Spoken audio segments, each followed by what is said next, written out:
Oshkosh. We're down in the ultralight area, one of my favorite places.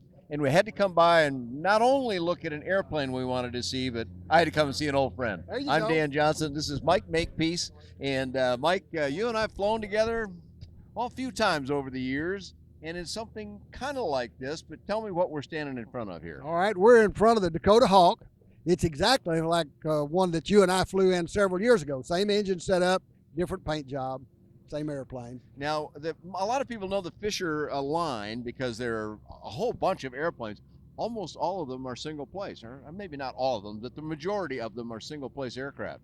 This is one that changes that mold a bit. Well, and not anymore. About half of them are two place. Is that right now? Okay. Once they bought Mike Fisher out the second time, they bought all of his line of two place stuff. Oh, okay, okay. Now, So originally they just had a couple of two place, but then they bought the Horizon 2, the Celebrity. They did the Dakota Hawk themselves. They who now? The Hansons. The Hansons did that. Okay. Mike Fisher sold the company to one of his dealers named Orville Jackson. Jackson died just before the sale went through. His wife Darlene bought it anyway. Yeah, and she powered on for quite a she while. She did for a nice a while. Job of it, but. Gene was helping her. They became man and wife. And then it became the Hansons. They kept it going for a number of years, and then they did the Tiger Moth. Oh, yeah, they added the Tiger Moth to it, which was a two-place. A very interesting project, yes. And now the company's up in Canada. It has changed hands again recently in Canada. Dave Hurtner has bought the company now. Dave came to me last year, and he said, I don't know much about Fisher, but I bought it. Everybody I talked to says, come talk to you. Well, you've been associated with all forms of Fisher brand, whomever owned it. From the beginning. From a long time ago. Yeah, so back in the early Mike Fisher days? Back in the early 80s. So you started way back in the 80s. Started in the 80s. I took on the dealership by buying 3 kits. Okay. I built my first one in 90 days. Is that right? Mike Fisher was impressed with it. I took it to Lakeland, flew it. Mike Fisher came to me, and he was having trouble with his test pilot, I guess was what he was at the time. Right. Not long after that, Gene left, and Mike called me and said, would you be the test pilot? All right. From there on, it was Mike and I. All right. For many years you did. For many years. I actually had somebody this year come up, and I introduced myself, and he said, I know who you are. You're Mike Fisher. And I said, no, we're not going back there anymore. Well, Mike, you know, yeah. I guess that's understandable. But so you got a rich, long history with Fisher Flying Products and a lot of products. Let's do, before we get into this particular one a little bit, let's just touch on them because, well, the wood the history, the wood part about it. But let's do a little bit of that for us. All right. Since you know it all. Primarily, the Fishers are all wood. Over the years, they've tried the steel tube fuselage and the aluminum fuselage, but we keep going back to the wood. He started out with a Citabria look-alike called the 101. I remember that product, yep. Very shortly thereafter, he came out with a 202 that looked like a Cub. Then they did a 303 that looked a lot like a Mini-Max, had a lot of the history of the Mini-Max involved in it. And then he did a 404, was his first biplane in the Fisher line. Ah, okay, that was one of the first ones. That was the single-place biplane. Then we did the Classic, which was just a 2-place version of the 404. Did a Super Koala, which was a 2-place version of the Koala. Then we did a little parasol called the 505.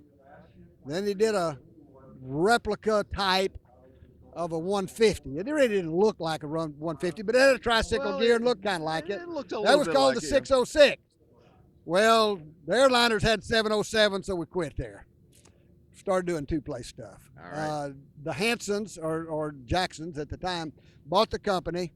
Steve Lambert had worked with Mike Fisher. Steve went to work for the Hansons eventually. Up in North Dakota. They were. In Edgeley, North Dakota. And Steve did the design on this airplane and built it. Steve is a truck driver, and he'd worked there a while. He's back to driving a truck now, but he still comes every year. We get to see him every year. Is that right? Okay, so now let's talk about this particular one, Mike. Okay. Tell me a little bit more about the Dakota Hawk and what its good points and so forth are. Why would someone want this aircraft? The nice thing about a Dakota Hawk, one of the nice things I think, is wood. I can teach a lot more people to make a glue joint than I can a weld joint. Very good point. It comes with full-size plans. Yeah, these are literally, you say full-size plans, people think a big piece of paper. It's not It's a big piece of paper. It's a full size. It's 12 feet literally. long. Yeah, The I've piece of seen them paper. roll that thing out, and it's pretty impressive. Yeah. So you put the parts on top. the actual drawing. That's correct. And you fit the you thing build a together big that table. way. I built a 16-foot by 4-foot table. You roll the plans out. You cover them in visqueen.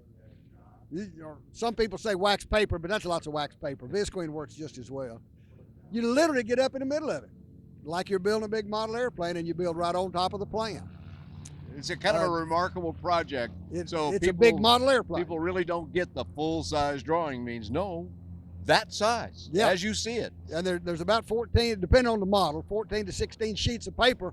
When they're rolled up, they're 4 inches in diameter. Right. I've seen the rolls racked in a rack they used to have up there in Edgeley. So okay, but this all one wood, is, and people go, well, wood, that's so old-fashioned, though. I mean, we're in the age of carbon fiber now. What's the value of wood?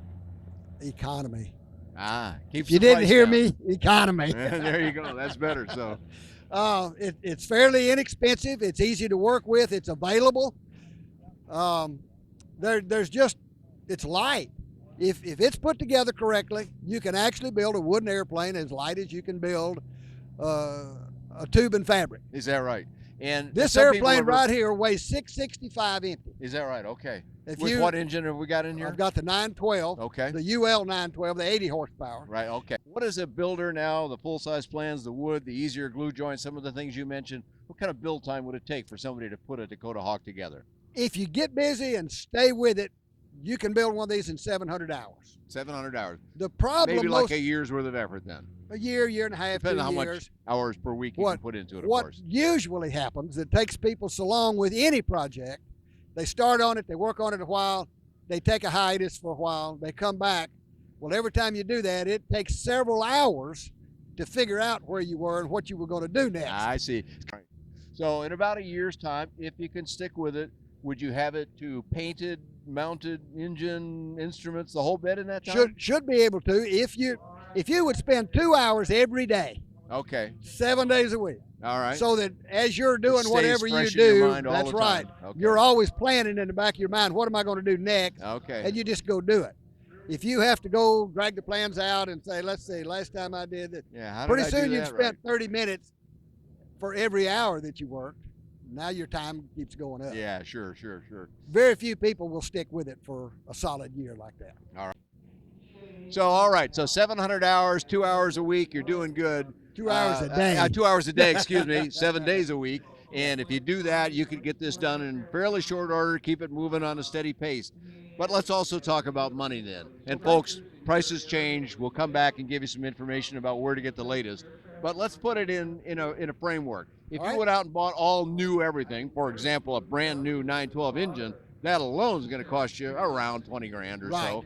But you don't have to do that. There's a lot of used ones out there. If you're not going to fly 1,000, 2,000 hours in a year, which almost nobody does, you could probably make do with a well-inspected engine like that. So what could somebody do if they said, look, I got to stay on a budget. I can put my time into it like we just talked about, but what kind of money could they get one of these things in the air for if they really watch it? The kit itself, the basic kit, is $16,400. Okay. Give or take. Like you say, things change, prices sure. change. The airplane will handle a Continental up to an 0200. Okay. So a lot of people can find There's an a lot old of those 85, around, 90, 0200. This engine is around 20, like you said, so you're looking at 35 to start with if you go all new. If you go used. Okay, so 35 new with plus instruments. Yeah, and then instruments. And does that include paint too? Well, there again, what are you going to use for paint? Right. I use black latex for my UV and automotive acrylic enamel. I can do a paint job for $1,200. Okay, all right. You so can also spend $10,000 on a paint job. Yes, I know you can really want. spend some money on paint. Okay, so you could get this thing with new stuff. You could still stay within $35,000 or so. Yeah, that's not too bad by itself. But how could you pull that down even more? If you want to use an old engine, a Continental, for instance, you probably could get into this thing for $22,000. Really? Wow. Now, this is not something we're going to take and travel in and use it for business. What are you going to do with this airplane? This is a toy. You look at me. Do you think I go somewhere in an airplane? I play in an airplane. Yeah, well, I can tell by your smile that really brought it out of you. Yeah. It's a big, comfortable cockpit, It from is. what I recall. It's about 40 inches wide. Okay. Wider than a 172 then. It is wider than a Right? 172. So very impressive. All right, great stuff, Mike. People always have more questions. I can't ask you every single one of them. Where do we go on the web to find out all the information about Fisher Flying Products? All right, the website is fisherflyingproducts.com. All right, there you go. If you have questions on building and stuff like that, there is another one called the Fishnet. And this is users now? This is users that get on and talk about the problems they've had and the good things they've had and how they're building, and some of them have pictures. You can kind of follow different people. That can be very useful. What somebody else is going through, not a factory guy that's got it all down completely. You can from another person. So that's real useful. Well, there's a lot of reporting you can find on bydanjohnson.com about Fisher Flying Products and a whole bunch of other aircraft in the affordable aviation range.